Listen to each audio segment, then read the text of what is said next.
সাহিবা, সুমিতা বর্মন, সীমা Chowdhury, block সভাপতি যারা রয়েছেন মলয় রয় সহ সাগর গুরু, মনোজ রয়, শিবশঙ্কর দত্ত, নির্মল রায়, প্রসন্নদেব দাস সহ অরিন্দম ব্যানার্জি, দেবাশিস প্রামাণিক, সৈকত চ্যাটার্জি, মহাদেব রয়, সুশীল কুমার প্রসাদ, কাজী পান্ডে, সাগ্নিক দাস, গোবিন্দ পাল, তপন বন্দ্যোপাধ্যায়, অমিত দে, সোমেশ সান্যাল, অনন্তদেব অধিকারী, পাপিয়া পাল, স্বপন সাহা সহ যারা উপস্থিত রয়েছেন, অভিজিৎ সিনহা, সুমন্তী মুন্ডা, অর্চনা সূত্রধর, কুমুদ রঞ্জন রয়, বিনয় কুমার রয়, পঞ্চায়েত সমিতির সভাপতি যারা রয়েছেন পঞ্চানন রায়, প্রমীলা মাতুব্বর, হোসেন হাবিবুল হাসান, সঞ্জয় কুজুর, ট্রেড ইউনিয়নের দায়িত্বে যারা রয়েছেন তপন দে, মহিলা সভানেত্রী জলপাইগুড়ি জেলার সভানেত্রী নূরজাহান বেগম, সন্দীপ ছেত্রী, কৃষ্ণ দাস, স্বপন বসাক, অঞ্জন দাস, দুলাল দেবনাথ, বিক্রম দাস সহ আলিপুরদুয়ার পুরসভার পৌর প্রধান বাবলু কর, সহসভাপতি জেলা পরিষদের মনোরঞ্জন দে, প্রতীকলাল সাহা এবং সুনীল সরকার। আমি সকলকে আমার কৃতজ্ঞতা, অভিনন্দন, প্রণাম এবং শ্রদ্ধা নিবেদন করছি। আপনারা যারা এসে আজকে আমাদের এই সভাকে সার্থক এবং সফল করেছেন এবং বাংলার মানুষের ক্ষমতা কি, জনগর্জন কাকে বলে আপনারা প্রমাণ করেছেন। আমি আস্তে আস্তে দেখছিলাম মাঠ কানায় কানায় পূর্ণ এবং রাস্তায় লোক উপচে পড়েছে। আমি অনেকবার গত 2 বছরে জলপাইগুড়িতে এসছি, আলিপুরদুয়ারে এসছি, কুচবিহারে এসছি। আমি যখনই এখানে এসছি আপনাদের কাছে যা চেয়েছি আপনারা আমাকে খালি হাতে ফেরাননি। আমি আপনাদের সবাইকে নতমস্তকে আপনারা ধূপগুড়ি আমাদের জিতিয়েছেন। বাধা বিপত্তি প্রতিকূলতা এবং বিজেপির বিভ্রান্তিকর প্রচারে পা না দিয়ে আমি জলপাইগুড়ি সহ আলিপুরদুয়ার, কুচবিহার এবং যারা প্রান্তিক এলাকা থেকে আমাদের সভাস্থলে এসে উপস্থিত হয়ে মানুষের গর্জন কি, বাংলা বিরোধীদের বুঝিয়েছেন, আপনাদের সকলকে নতমস্তকে আমি প্রণাম জানাচ্ছি, আমার কৃতজ্ঞতা জানাচ্ছি, অভিনন্দন জানাচ্ছি। আমি যখনই এসছি আপনাদের কথা দিয়ে কথা রেখেছি। আমি বলার আগে 15 মিনিটের একটা ভিডিও আপনাদের দেখালাম। কেন আমরা বিজেপিকে বা স্বৈরাচারী বিজেপিকে বা বহিরাগত নেতাদের বা এই অপমানকারী বাংলাকে যারা লাঞ্ছিত, নিপীড়িত, অত্যাচারিত, শোষিত করে রেখেছে তাদের কেন বাংলা বিরোধী বলছি। আপনারা 15 মিনিটের ভিডিওতে দেখেছেন বিজেপির নেতারা নিজে মুখে স্বীকার করছে যে আমরা বাংলার মানুষের টাকা বন্ধ করে রেখেছি। বিজেপির রাজ্য সভাপতি বলছে আমি একটা ফোন করব আর টাকা চলে আসবে। বিরোধী দলনেতা বলছে একটা টাকাও যাতে না পায়, সব টাকা বাংলার বন্ধ করে দেবো। 2019-এ এই জলপাইগুড়ি, আলিপুরদুয়ার, কুচবিহার এই 3টে জেলার বিস্তীর্ণ এলাকা জুড়ে মায়েরা, দিদিরা, বোনেরা, ভাইয়েরা এক বুক স্বপ্ন, আশা, আকাঙ্ক্ষা নিয়ে ভারতীয় জনতা পার্টিকে আপনারা ভোট দিয়েছিলেন। তারপর জেতার পর দিন থেকে বাংলার মানুষকে কিভাবে ভাতে মারা যায়, এমনকি 2021-এ কুচবিহার, আলিপুরদুয়ার, জলপাইগুড়িতে একাধিক বিধায়কদের আপনারা জিতিয়েছিলেন পদ্মফুল প্রতীক চিহ্নে। আপনাদের সমর্থন নিয়ে এরা বিধানসভায় কেউ বিধায়ক হয়েছে, লোকসভায় কেউ সাংসদ হয়েছে। আপনাদের সমর্থন নিয়ে আপনাদেরকে ভাতে মারার চেষ্টা করেছে। আমি এবার আপনাদের অনুরোধ করব, করো জোরে যে আগামী দিন নিজের অধিকারকে সামনে রেখে নিজের ভোটাধিকারটা প্রয়োগ করবেন। আমি যখন এখানে এসেছিলাম, নবজোয়ার শুরু করেছিলাম, প্রথম দিন ছিলাম দিনহাটায়। দিনহাটা হয়ে আমি কুচবিহার হয়ে, আলিপুরদুয়ার হয়ে, জলপাইগুড়ি হয়ে, তারপর ডাবগ্রাম ফুলবাড়ি হয়ে আমি উত্তর দিনাজপুরের উদ্দেশ্যে রওনা দিয়েছিলাম। আমাকে মানুষ জায়গায় জায়গায়, এই জলপাইগুড়ি, আলিপুরদুয়ার, কুচবিহারে মায়েরা, দিদিরা, বয়স্ক মায়েরা রাস্তায় দাঁড়িয়ে আমাকে বলেছে যে বাবা 3 বছর ধরে বাড়ি পাই না, একটা বাড়ির ব্যবস্থা করে দেবে। কেউ বলেছে বাবা এই মূল্যবৃদ্ধির সময়কালে যেখানে 40 টাকা 50 টাকার ডাল আজকে প্রায় 80 টাকা 85 টাকা 90 টাকা, যেখানে 80 টাকার আদা আজকে 430 টাকা, যেখানে 16 টাকার কেরোসিন আজকে 70 টাকা, যেখানে 40 টাকার ডিজেল আজকে 92 টাকা, যেখানে 50 টাকার পেট্রোল আজকে 102 টাকা। একটু দিদিকে বলো না আমাদের লক্ষ্মীর ভান্ডার যাতে বাড়িয়ে দেওয়া যায়। আমি বলেছিলাম মা আমি আপনার কথা আমাদের দলনেত্রী মুখ্যমন্ত্রীকে জানাবো। আমি বলেছিলাম আপনার বাড়ির অধিকারকে সামনে রেখে আপনারা ভোটাধিকার প্রয়োগ করুন, আপনি বাড়ি পাবেন।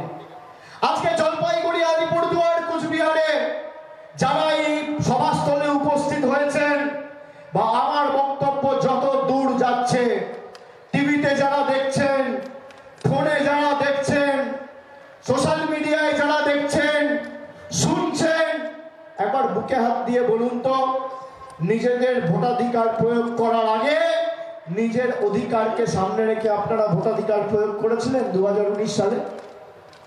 করেছিলেন? আমি কুচবিহারের মায়েদের জিজ্ঞেস করতে চাই, আমি রাজবংশী ভাইদের জিজ্ঞেস করতে চাই, আমি নবসূত্র ভাইদের জিজ্ঞেস করতে চাই, আমি তপশিলি জাতি, তালিকাভুক্ত জনজাতি মূলবাসী মায়েদের, দিদিদের, ভাইদের জিজ্ঞেস করতে চাই, আমি শ্রমিক ভাইদের জিজ্ঞেস করতে চাই, ছাত্রদের জিজ্ঞেস করতে চাই, যুবদের জিজ্ঞেস করতে চাই, প্রথমবার যারা ভোটাধিকার প্রয়োগ করেছিল 2019 সালে জিজ্ঞেস করতে চাই, নিজের পরিবারের কথা ভেবে কেউ ভোট দিয়েছিলেন? সব ভোট দিয়েছিলেন কি ধর্ম আর রাম মন্দির। আজকে ভারতবর্ষের 3000 কোটি টাকা খরচা করে রাম মন্দির হয়েছে, আপনার বাড়ির ছাদের টাকা আপনি পাননি, তার কারণ আপনি আপনার অধিকারকে সামনে রেখে ভোট দেননি। আপনারা ভোট দিয়েছিলেন রাম মন্দিরকে সামনে রেখে। আমি কেন এই কথাটা বলছি? গণতন্ত্রে কোন নেতা শেষ কথা বলে না। এই আমরা স্টেজে যারা বসে আছি, আমাদের মূল্য হচ্ছে এত বড় একটা গোল্লা, শূন্য। মানুষ চেয়েছে বলে কেউ বিধায়ক, মানুষ চেয়েছে বলে কেউ সাংসদ, মানুষ চেয়েছে বলে কেউ মন্ত্রী, মানুষ চেয়েছে বলে কেউ জেলা পরিষদের সভাধিপতি, কেউ পঞ্চায়েত সমিতির সদস্য, কেউ গ্রাম পঞ্চায়েতের প্রধান, মানুষ চেয়েছে বলে কেউ রাজ্যের মুখ্যমন্ত্রী, মানুষ চেয়েছে বলে কেউ দেশের কেন্দ্রীয় মন্ত্রী, মানুষ চেয়েছে বলে কেউ প্রধানমন্ত্রী, মানুষ চেয়েছে বলে কেউ রাষ্ট্রপতি। মানুষ যেদিনকে চাইবে না, কোন নেতার ক্ষমতা নেই টাকা পয়সা অর্থবল ইডি সিবিআই খরচ করে মানুষের টাকা আটকে রাখবে। মানুষ যদি চায় এদের ঔদ্ধত্য অহংকার আর দম্ভ ভেঙে চূর্ণ বিচূর্ণ করতে 5 মিনিটের বেশি সময় লাগবে না। গণতন্ত্রের শেষ কথা কোনো নেতা বলে না, সাধারণ খেটে খাওয়া মানুষ বলে। আমি কেন বলছি? 2021 সালে আপনারা লক্ষ্মীর ভান্ডারকে সামনে রেখে ভোট দিয়েছিলেন। মায়েরা দিয়েছিলেন কিনা বলুন? লক্ষ্মীর ভান্ডার হয়েছে কি হয়নি? হয়েছে কি হয়নি? 2023 সালের পঞ্চায়েত আমি সর্বত্র গিয়ে আপনাদের অনুরোধ করেছিলাম যে 100 দিনের টাকা আপনাদের বন্ধ, আপনি আপনার এই অধিকার এবং এই 100 দিনের যে টাকা যাতে আপনি আপনার ব্যাংক অ্যাকাউন্টে শীঘ্রই পান, আপনার অধিকারকে সামনে রেখে ভোট দিন। আপনারা পঞ্চায়েতে 100 দিনের কাজকে সামনে রেখে ভোট দিয়েছেন। আজকে বলুন 100 দিনের টাকা পেয়েছেন কিনা? পেয়েছেন কিনা? পেয়েছেন কিনা? দুহাত তুলে বলুন পেয়েছেন কিনা? 2024 লোকসভা নির্বাচন, নিজের অধিকারকে সামনে রেখে ভোট দেবেন না? দেবেন কি দেবেন না? আরে যাকে ইচ্ছা দিন, তৃণমূলকে দিন, সিপিএম কে দিন, বিজেপি কে দিন, কংগ্রেসকে দিন, নির্দলকে দিন, নিজের অধিকারকে সামনে রেখে দিন। এতটুকু বলার জন্য আপনার কাছে এসেছি। যাকে ইচ্ছা দিন। ভারতবর্ষের প্রধানমন্ত্রী 5 দিন আগে শিলিগুড়িতে সভা করতে এসেছিল, এসে বলেছেন মোদি কা গ্যারেন্টি। 5 বছরে জলপাইগুড়িতে বিজেপির সাংসদ রয়েছে, আলিপুরদুয়ারে বিজেপির সাংসদ রয়েছে, কুচবিহারে বিজেপির সাংসদ রয়েছে। এই 3টে জেলা মিলিয়ে খুব কম করে হলেও 7,000 বুথ হবে। কি 7,000 বুথ? 7,000 বুথের মধ্যে 5 বছরে যদি আপনি দেখাতে পারেন আমাকে যে একটা বুথে এরা মানুষের উন্নয়নকে সামনে রেখে একটা পর্যালোচনা বৈঠক করেছে, আমি আপনাদের কাছে তৃণমূলের হয়ে ভোট চাইতে আসবো না। 5 বছরে একটা 7,000 বুথ। বিজেপি অনেক বড় বড় ভাষণ দিচ্ছিল। আজকে বড় বড় খবরের কাগজে অ্যাড দিয়েছে বাংলাকে কত টাকা দিয়েছে। আপনারা দেখবেন আমার টুইটারে, এক্স অ্যাকাউন্ট টুইটার, সেখানে আমি একটা সকালবেলা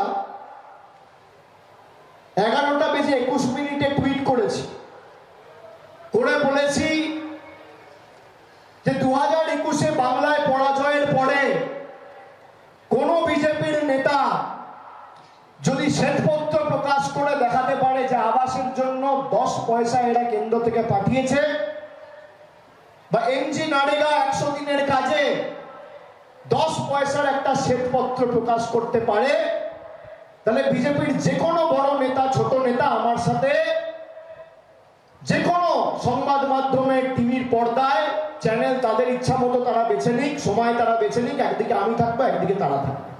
তথ্য পরিসংখ্যানকে সামনে রেখে লড়াই হবে, শ্বেতপত্র প্রকাশ করে। এরপরে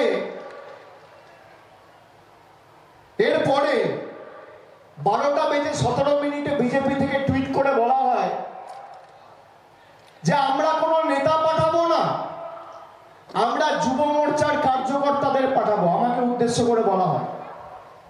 এবং আপনি বলুন কোথায় আপনি এই তথ্য পরিসংখ্যান চান? আমরা আমাদের যুব মোর্চার কার্যকর্তাদের পাঠাবো। এই টুইটটা করলো 12:17। আমি পাল্টা টুইট করলাম। কি বললাম এটা শুনুন মনোযোগ দিয়ে। আমি বললাম আমার সভা আছে, 12:25 টুইট করেছি, ওরা 12:17 করেছে, আমি 8 মিনিটের মধ্যে একদম গেঁথে দিয়েছি। 12:25 বললাম আমার সভা আছে আজকে ময়নাগুড়ি টাউন ক্লাব ময়দানে, ময়নাগুড়ি টাউন ক্লাব মাঠে 3টের সময় দয়া করে বিজেপির কেউ যদি আসতে চায় তথ্য পরিসংখ্যানটা সামনে নিয়ে আসবেন। কেউ এসছে এখনো বিজেপি? কেউ এসছে বিজেপি? আমি সংবাদ মাধ্যমে জিজ্ঞেস করতে চাইছি, এসছে কেউ? আমি বক্তব্য থামিয়ে 2টো পোডিয়াম রেখেছি এই কারণে, একদিকে বিজেপির নেতা দাঁড়াবে, একদিকে আমি থাকবো। কি এসছে বিজেপির নেতা?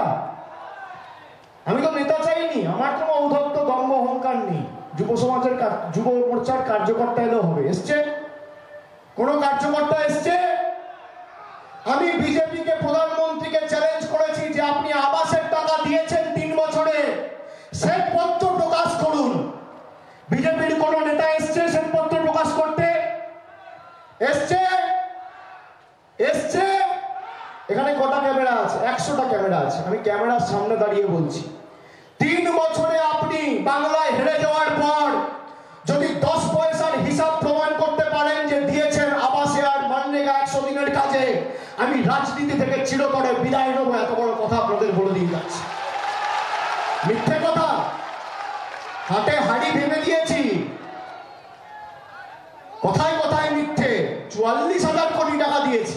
আপনি 3 বছরে 10 পয়সা হিসাবের কাগজ প্রকাশ করুন। ভারতবর্ষের মানুষের সবার থেকে তো কাগজ চাইছেন নাগরিকত্ব দেবেন বলে, নিজেদের কাছে কাগজ নেই। নিজেদের কাগজ কোথায়? কি মোদি বাবু, বাংলায় যে টাকাটা পাঠিয়েছেন সেটা তো দিল্লি থেকে উড়ে আসেনি, ব্যাংক অ্যাকাউন্টে পাঠিয়েছে। হয় ট্রানজাকশন ডিটেলস দিন, নইলে আপনি যে টাকা ছেড়েছেন তার নোটিফিকেশন অর্ডার দিন। আপনি দেখান শ্বেতপত্র। 2021-22, 22-23, 23-24 অর্থবর্ষ, এই 3 বছরে 10 পয়সা যদি আবাসে নরেন্দ্র মোদীর সরকার প্রমাণ দিতে পারে, আমি রাজনীতি ছেড়ে দেবো। আবার মুখ থেকে বলে দিয়ে যাচ্ছি, আপনার বাড়ির টাকা বন্ধ করে রেখেছে এরা। তার কারণ আপনি আপনার বাড়িকে সামনে রেখে ভোট দেননি, আপনি আপনার পাড়ার রাস্তাকে সামনে রেখে ভোট দেননি, আপনি জলের প্রকল্পকে সামনে রেখে ভোট দেননি, আপনি 100 দিনের কাজকে সামনে রেখে ভোট দেননি। তাই এবারের ভোট কেন্দ্র সরকার নির্বাচিত করার ভোট নয়, প্রতিবাদের ভোট, প্রতিশোধের ভোট, প্রতিরোধের ভোট, যোগ্য উচিত শিক্ষা দেওয়ার ভোট। যেভাবে ভাওতাবাজি করে আপনাদের ভোট নিয়েছিল, একইভাবে কড়ায় গন্ডায় আপনাদের জবাব দিতে হবে। এখন এসে আবার বলছে মেরা গ্যারেন্টি। 5 বছর আগে এসে বলেছিল না 15 লাখ টাকা করে সবাইকে দেবে, পেয়েছেন? বাংলার আওয়াজ, বাঙালির আবেগ, জি 24 ঘন্টা।